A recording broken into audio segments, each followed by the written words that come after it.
Magyalar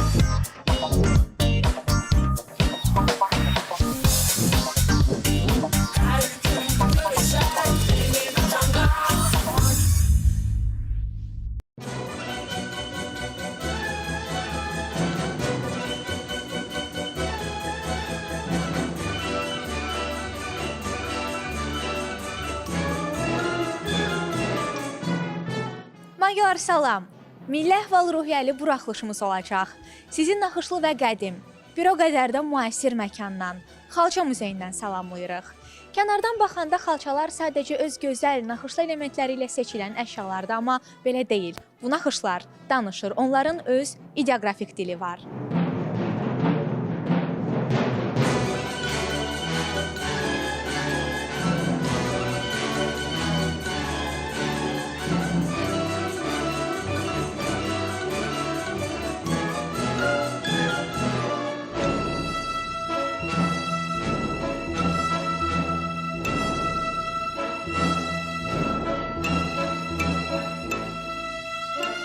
Bizi muzeydə ilk qarşılayan ev sahibəsi oldu. Siz elə muzey haqqında məlumatı da Əminə xanımdan eşidəcəksiniz.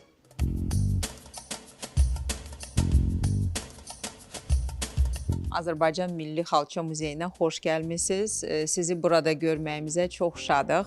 Bildiyiniz kimi Azərbaycan Milli Xalça Muzeyi dünyanın ilk xalça muzeyidir ki, 1967-ci ildə təsis edilmişdi və bizim ilk ekspozisiyamız 1972-ci ildə açılıb. Bu bina unikal bir binadır.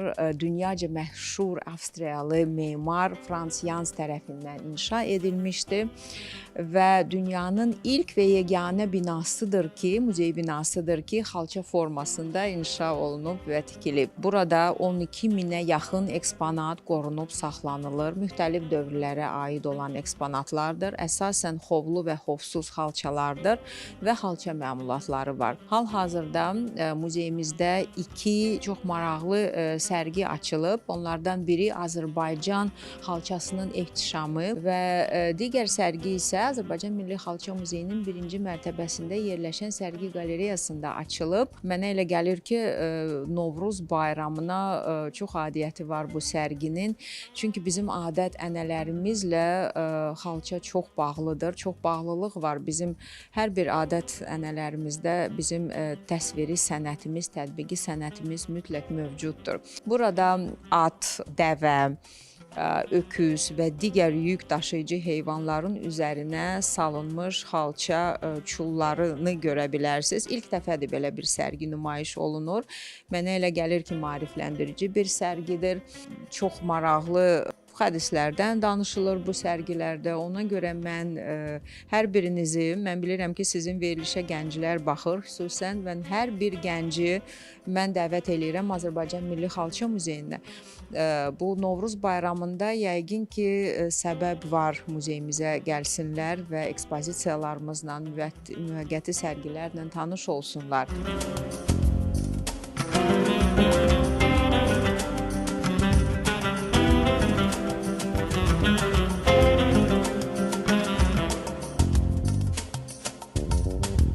Xalçaların təmizliyi bayramın gəlişi ilə birbaşa əlaqədardır.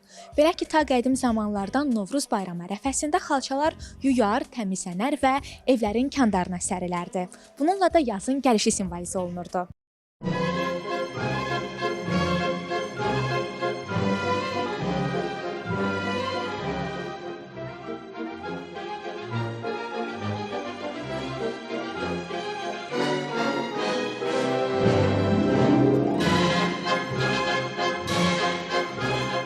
Muzey qədim xalçalarla zəngindir, amma Azərbaycan xalçası deyiləndə ilk yada düşən xalça Şeyx Səfi xalçasıdır. O burada deyil, uzaqlardadır. Amma siz xalçanı görəcəksiniz süjetimizdə.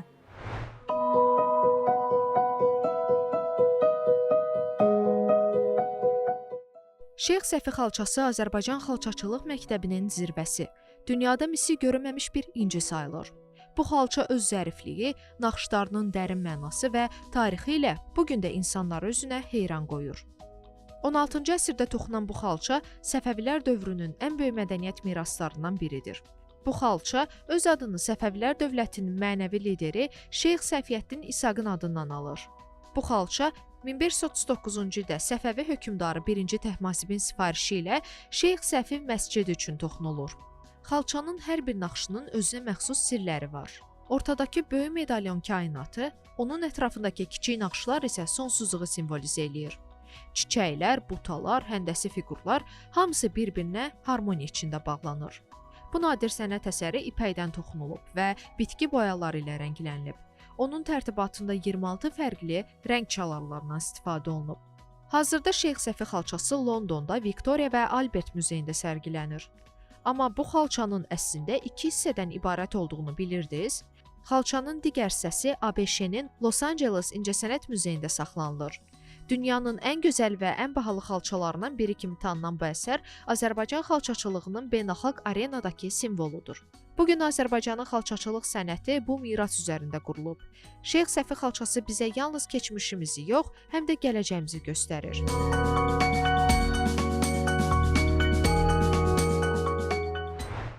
Qadınların baş örtüyü həmişə öz gözəl naxışları ilə seçilib. Kəlağayının zərifliyi onun incə naxışlarındadır. Elə biz də sizin üçün Kəlağayı haqqında süjet hazırlamışıq.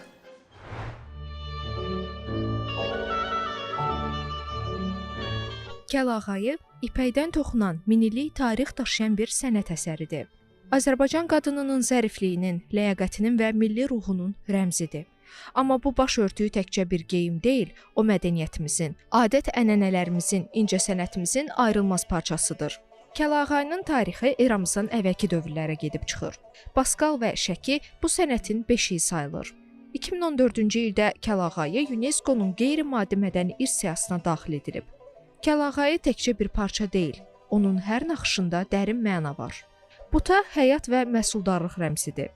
Günəş formalı naxışlar isə bolluq və işıq deməkdir. Azərbaycanın bir çox tarixi dövrlərində Atropatena, Qaraqoyunlu, Ağqoyunlu, Səfəvilər dövründə Kəlağayıya xüsusi önəm verilib. Səfəvilər dövründə xüsusilə ipəkçiliyin inkişafı ilə Baskal, Şəki və Gəncə kimi şəhərlər bu sənətin mərkəzinə çevrilib. Bu dövrlərdə Kəlağayı nəinki gündəlik həyatın, həm də saray mədəniyyətinin ayrılmaz hissəsi olub. Kəlağayı təkcə Azərbaycanın sərhədləri ilə məhdudlaşmayıb.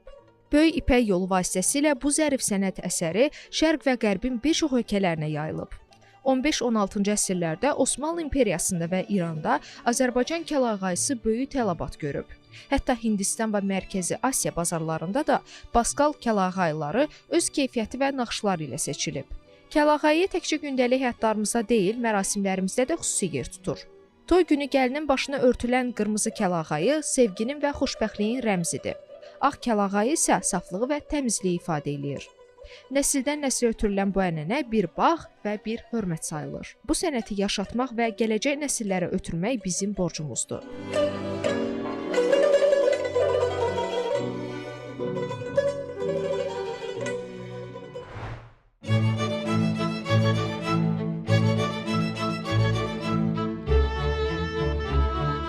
Hal-hazırda Xalça Muzeyində Əmir Oskeynin şəxsi kolleksiyası da nümayiş olunur.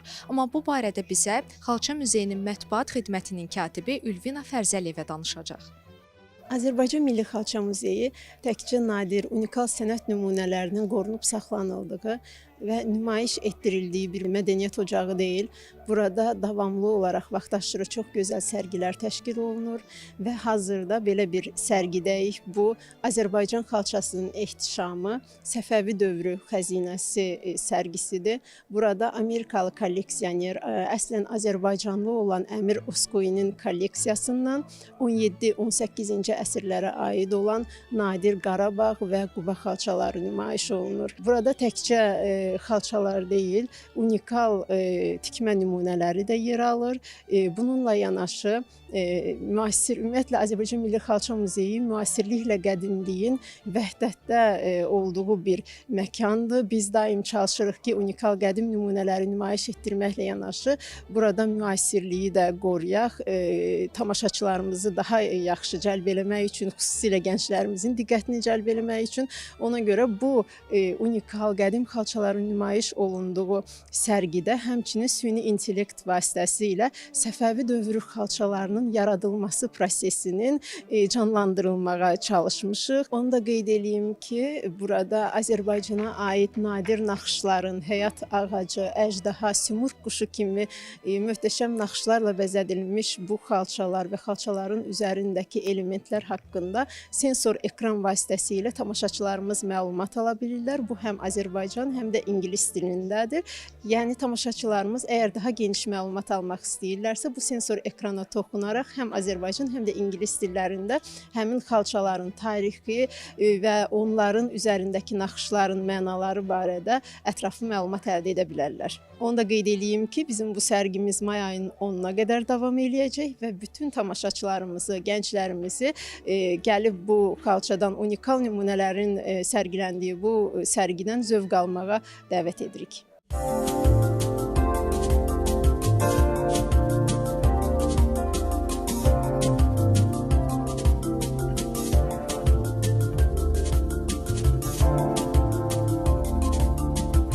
Xalça deyiləndə göz önünə sadəcə yerə sərilən əşya gəlir, amma xalçalar ta qədim zamanlardan bu vaxta qədər sadəcə yerə sərilmir, həmçinin divardan asılırdı.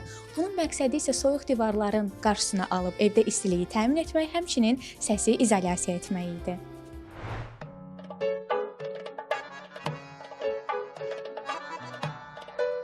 Xalçaçılıq Azərbaycanda minilliklərə dayanan sənətdir. UNESCO tərəfindən qeyri-maddi mədəni irs kimi tanınan Azərbaycan xalçaları öz naxışları və rəngləri ilə bölgələrinin tarixini danışır. Divardan xalça asmaq adəti isə bu qədim sənətin qorunması və nümayişi üçün ən gözəl vasitələrdən biridir.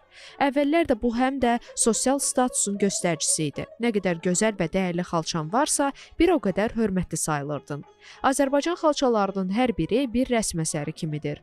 Gəncə, Quba, Qarabağ, Şirvan və Təbriz xalçalarının naxışları, rəng harmoniyası və simvolları interyerə xüsusi bir atmosfer bəxş eləyir. Divarda asılan xalça evi daha isti, rahat və zövqlü eləyir. Keçmişdə divardan xalça asmağın çox praktik bir səbəbi var idi. Soyuq iqlim şəraitində izolyasiya məqsədi daşıyırdı. Xalçalar divarları soyuqdan qoruyur, eyni zamanda səs izolyasiyası yaradırdı. Müasir interyerlərdə Azərbaycan xalçalarının unikal naxışları və rəng çalarları çox xüsusi bir estetika yaradır. Xaricdə Azərbaycan xalçalarına olan maraq böyükdür və bu sənət əsərləri artıq beynəlxalq sərgilərdə, muzeylərdə və incəsənət qaleriyalarında yer alır.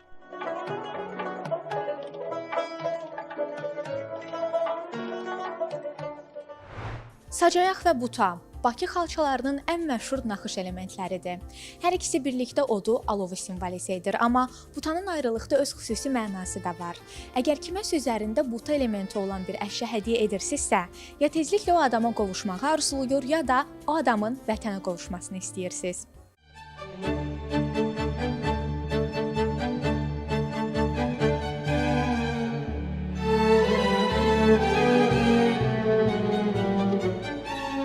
Xalça toxumaq keçmişdən gələn bir ənənədir. Bu gün də yaşadılır və yaşamalıdır. Yaşayır da. Xalça muzeyi də bu missiyanı öz üzərinə götürən məkanlardan biridir. Hal-hazırda Xalça Muzeyində xananın qarşısında əyləşmişik və biz Rəyana xanımla birgə həm xalçanın toxunmasını həyata keçirəcək, həm də bu barədə söhbət aparacağıq. Bura yaxınlaşan, Xalça Muzeyinə gələn gənclərin marağı necədir xalçaya? Heç sizlə yaxınlaşıb toxumaq istəyiblərmi? Həm azərbaycanlılar, eyni zamanda xaricilər. İncəsənət Universitetinin Tekstil Fakültəsinin tələbəsi Aliviya Alinson müraciət eləmişdi. Böyük həvəslə artıq xalçaçı demək olar, xalça sənətini öyrənmişdi. Onunla yanaşı bizim öz gənclərimiz də müraciət olunur. Onlar gəlirlər çox böyük həvəslə bu xalçanı toxumağı öyrənirlər. Yəni biz də sevinirik ki, əsrlərin qaynağından çıxan xalça sənətini biz öyrənmişiksə, gələcək nəsillər də bu sənəti davam elətdirirlər. Bəs siz neçə yaşınızdan, yəni başlayaraq xalça toxumağa başlamısınız və bu xalçanı neçə müddət ərzəyə gətirməyi düşünürsünüz və gətirə bilərsiniz təbii ki? Azərbaycanın bütün bölgələrində, yəni xalçaçılıqla məşğul olan xalça məntəqələri olmuşdu. Mən də uşaq yaşlarımdan məktəb tətillərində nənəmin yanına gedərkən orada biblərim, xalça toxuyurdular böyük bacım. Mən də böyük uşaq marağı ilə artıq 8-10 yaşından xalça toxumağa həvəs göstərmişəm. Sonra da məktəbi bitirəndən ömrümün bu yaşına qədər özümü xalça sənətinə həsr eləmişəm. Yəni çox mənə şərəflidir ki, bu cür gözəl sənət sahəsində mən dünyanın demək olar ki, bütün xalqlarından olan insanları, gəncləri tanımışam. Yəni bu sənət doğrudan da Azərbaycanın canlı bir tarixidir, ilmələrlə yazılan tarixi.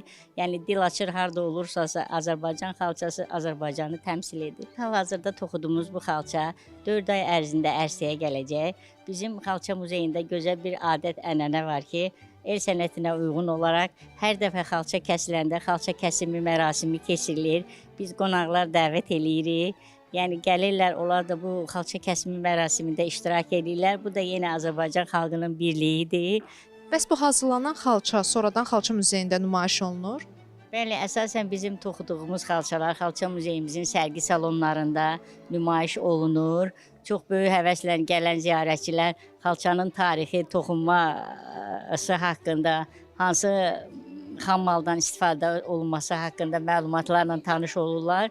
Biz də sevinirik ki, bizim bu xalçalarımız həqiqətən al-əlvan bir güllü çiçəkli çəmənə bənzəyir, gələn qonaqların zövqünə oxşayır. Rəna xanım, olarmı mənim də bir ilməmin izi bu xalçada olsun? Böyük məmnuniyyətlə buyurun.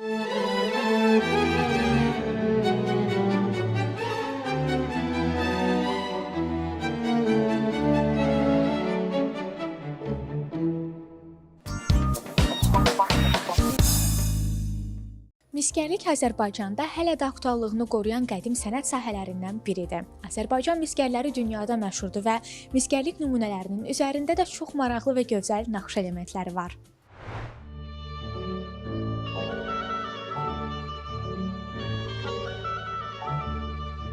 Miskərlik zamanın sınağından keçmiş, həm sənət, həm peşə, həm də mədəniyyətin daşıyıcısı olan bir sənətdir. Dünyanın bir çox ölkəsində, eləcə də Azərbaycanda miskərlik yalnız məişət əşyalarının hazırlanması deyil, həm də tarixin, ənənənin və zövqün bir ifadəsidir. Miskərlik sənəti minilliklər boyu Yaxın Şərqdən tutmuş Orta Asiyaya, Avropaya qədər geniş bir coğrafiyada inkişaf eləyib. İlk mis əşyalar eramızdan əvvəl 4-cü minillikdə Mesopotamiyada və Anadolu torpaqlarında tapılıb. Qədim Misirdə və İran ərazisində misdən hazırlanan qablar, zirehlər və bəzək əşyaları bu sənətin qədimliyini sübut eləyir. Osmanlı dövründə İstanbul, Şam və Təbriz miskərlik mərkəzləri kimi tanınıb. Azərbaycan miskərlik sənəti tarixən çox inkişaf etmiş və bu sahədə özünə məxsus üslub yaradıb. Xüsusilə Şəki, Lahıc, Gəncə və Bakı miskərlik mərkəzləri kimi tanınıb. Lahıc isə bu sahədə ayrıca bir zirvədir. Lahıc miskərlərinin hazırladığı mis qablar, samavarlar, sini və sair kimi əşyalar bu gün də dünya muzeylərində nümayiş etdirilir.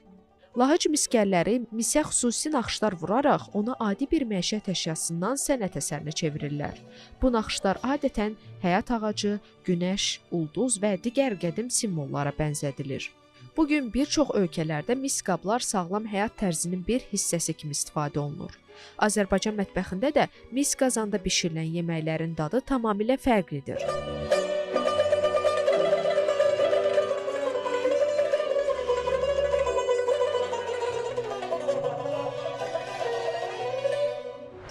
Xalçanı gözəlləşdirən onun naxışlarıdır. Məsələn, qurd isə evə pis ruhların girməsinin qarşısını aldığına inanılan naxış növüdür. Həyat ağacı nəinki Azərbaycanda, dünyanın müxtəlif yerlərində istifadə olunan bu simvol fərqli yerlərdə istifadə olunsa da eyni mənanı daşıyır. Uzun ömürlülük, ölümdən sonrakı həyat mənasına gələn bu naxış Azərbaycan xalçalarında da geniş istifadə olunub. Hətta nəinki bu naxış elementindən istifadə olunub, eyni zamanda həmin ağaca qulluq edən bağbanlar da bizim xalçalarımızda öz əksini tapıb.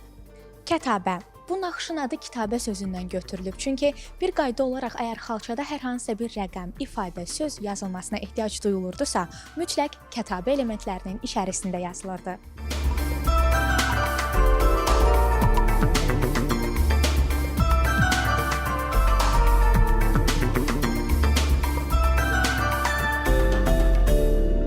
Azərbaycan xalçalarının bölgələr üzrə təsnifi Lətif Kərimovun adı ilə bağlıdır. Amma onun xalçaçılıq sahəsindəki xidmətləri bununla kifayətlənmir. Daha çoxunu sujetimizdən öyrənəcəksiniz.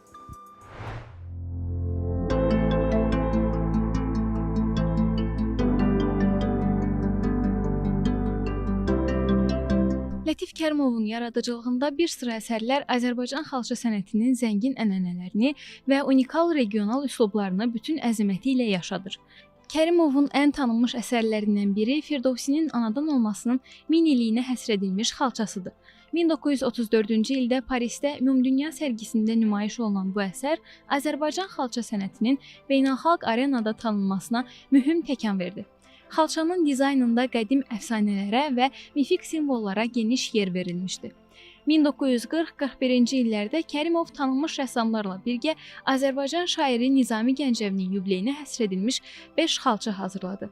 Bu əsərlərdə xəmsədən seçilmiş epizodlar incəliklə təsvir edilmişdi. Xalçaların dizaynında klassik motivlərlə müasir tərtibatın harmoniyası, rənglərin və naxışların zənginliyi diqqətə layiqdir. Kərimovun tədqiqat işi yalnız fərdi əsərlərlə məhdudlaşmırdı. O, Qarabağ, Quba, Şirvan, Gəncə, Təbriz, Borçalı kimi müxtəlif bölgələrin xalça növlərini dərindən öyrənərək hər regionun özünə məxsus rəng palitrası, naxış motivləri və toxuma texnikasını fərqləndirmişdi. Bu tədqiqatlar nəticəsində Lətif Kərimov 1000 ildən çox süzülən ənənələrin müxtəlif üslub və növlərini bir sistem daxilində topladı.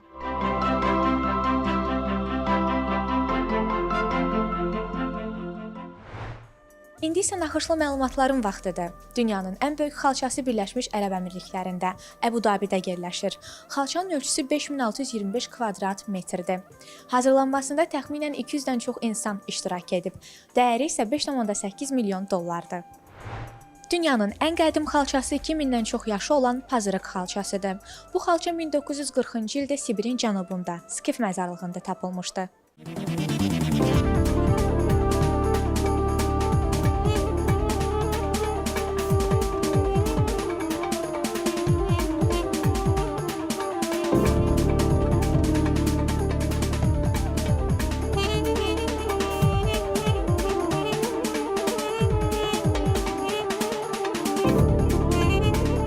Bilirsiniz ki, qadınlarımız keçmişdə belə tikmə nümunələri hazırlayıblar. Bığbağı, daraqabı, qaçıqabı və sair bunun kimi əşyalar bu incəsənət nümunələrinə misaldır.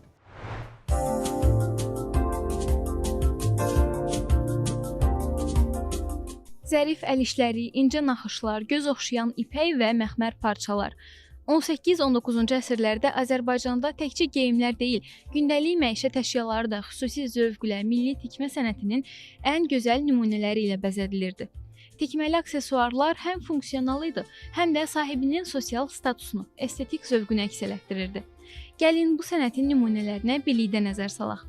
Toxucular və tikmə ustaları üçün vazkeçilməz bir əşya olan iynədan, çobanların və tacirlərin yol yoldaşı olan heybələr, xüsusilə varlı ailələrdə kişilərin və qadınların daraqları və qələmləri üçün hazırlanan xüsusi qablar, zərgərlər və dərslər üçün xüsusi əhəmiyyət kəsb edən qayçı qabları, saat və möhür kimi qiymətli əşyaların saxlanması üçün xüsusi tikməli qablar, pulları saxlamaq üçün kisələr, kişilərin tütün saxlaması üçün tütün qabları həmin dövrdə yaşayan insanların gündəlik həyatının əsasını təşkil edirdi.